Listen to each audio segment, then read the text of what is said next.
여호수아 18장 11절에서 28절입니다. 11절.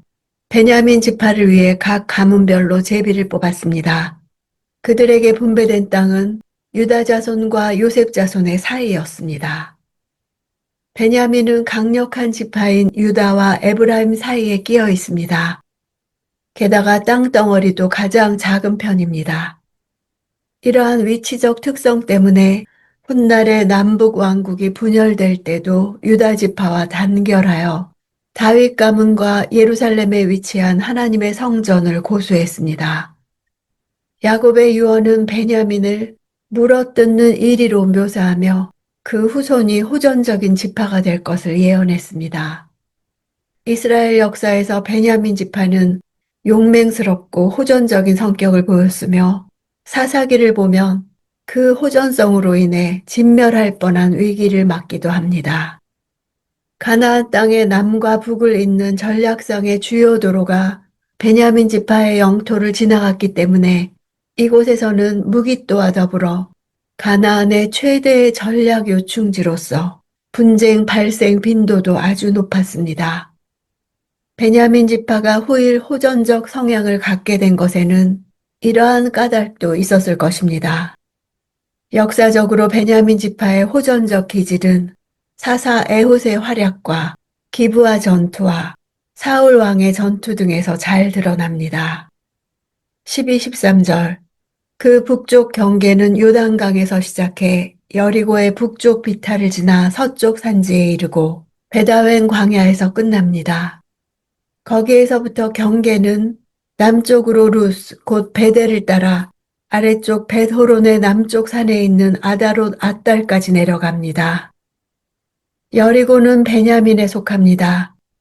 여리고는 세계에서 가장 낮은 지대에 위치한 도시인데 서쪽으로 갑자기 가파르게 고도가 높아지면서 넓은 산악지대가 펼쳐집니다. 벳아웬은 벳엘의 동쪽 가까이에 위치한 성읍입니다. 벳은 집, 아웨는 헛됨, 즉 벳아웨는 헛됨의 집이란 뜻으로 우상 숭배의 집이란 의미입니다. 하나님의 집이란 뜻이 있는 베델이 우상 숭배의 장소로 전락하자 이를 조롱하는 의미에서 반어적으로 사용한 것입니다. 루스는 가나안 사람들이 붙인 본래 이름이고 베델은 야곱이 새로 지은 이름입니다. 14절. 그 다음 경계선은 다른 방향으로 갑니다. 벳호론 맞은편의 남쪽 산에서부터 서쪽 편의 남쪽 방향으로 돌아 유다 지파에 속하는 성 기럇바알, 곧 기럇 여아림에서 끝납니다. 이것이 서쪽 경계입니다. 서쪽 경계선에 대한 묘사는 북방 경계선에 대한 묘사에 비해 매우 간략한데 이는 베냐민 지파의 땅이 남북 간의 길이가 짧고 동서로 퍼져 있는 형태이기 때문입니다. 기럇은 성읍이란 뜻입니다. 기럇바알은 자신들이 가나안 땅 원주민이 아니고 먼 곳에서 온 자들이라고 여호수아를 속여서 화친 조약을 맺은 기브온 거민들이 거하던 네 성읍 중에 하나였습니다. 뿐만 아니라 이스라엘 백성들이 블레셋 족속과의 전쟁에서 여호와의 언약궤를 빼앗겼던 장소이기도 했습니다.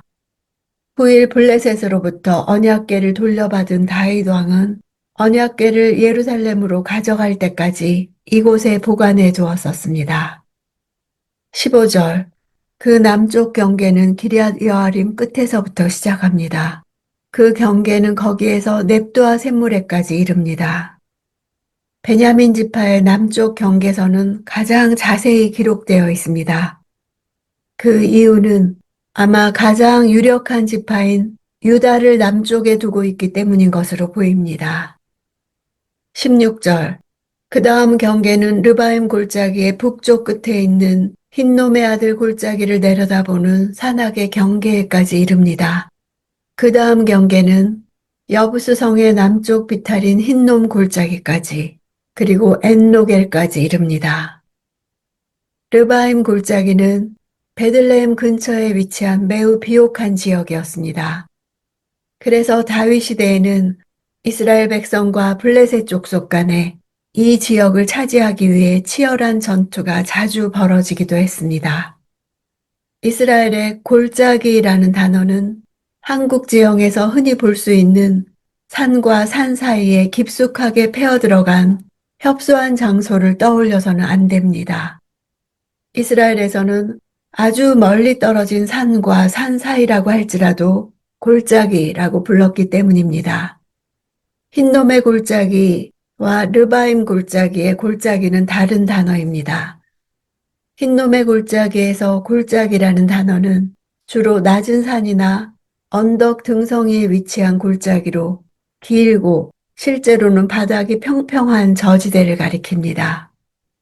반면 르바임 골짜기에서 골짜기라는 단어는 더 큰 평원으로 농사까지도 지을 수 있는 넓은 땅이었습니다.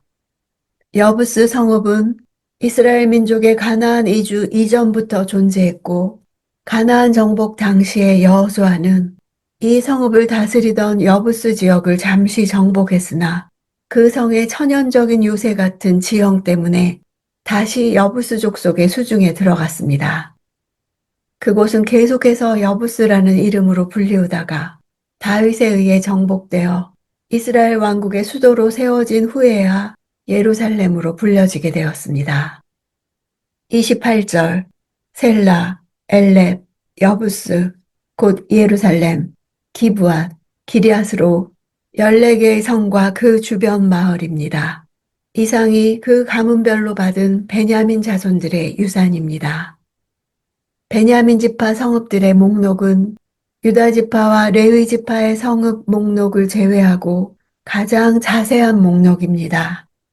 이것은 이스라엘 역사에서 베냐민 지파가 차지하는 중요성 때문입니다.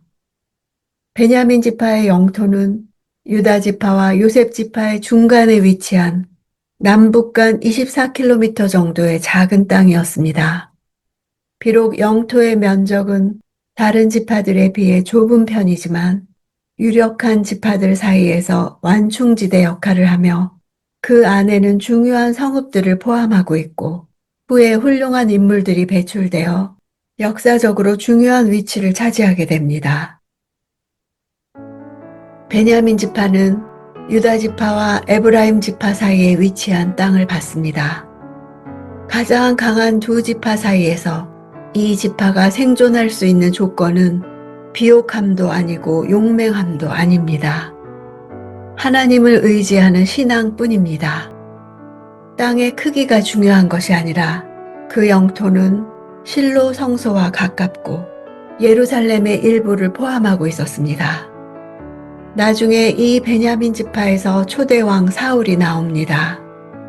강한 지파들 사이에 낀 지파에서 첫 왕이 배출된 것은 하나님 말고는 의지할 수밖에 없는 조건에서 나온 것입니다. 우리에게 하나님을 의지하는 것보다 확실한 생존 조건은 없습니다. 지금 나의 상황이 오직 하나님을 의지하는 것뿐 아무도 의지할 수 없는 상황이라면 나는 하나님의 은혜로 살아갈 것입니다.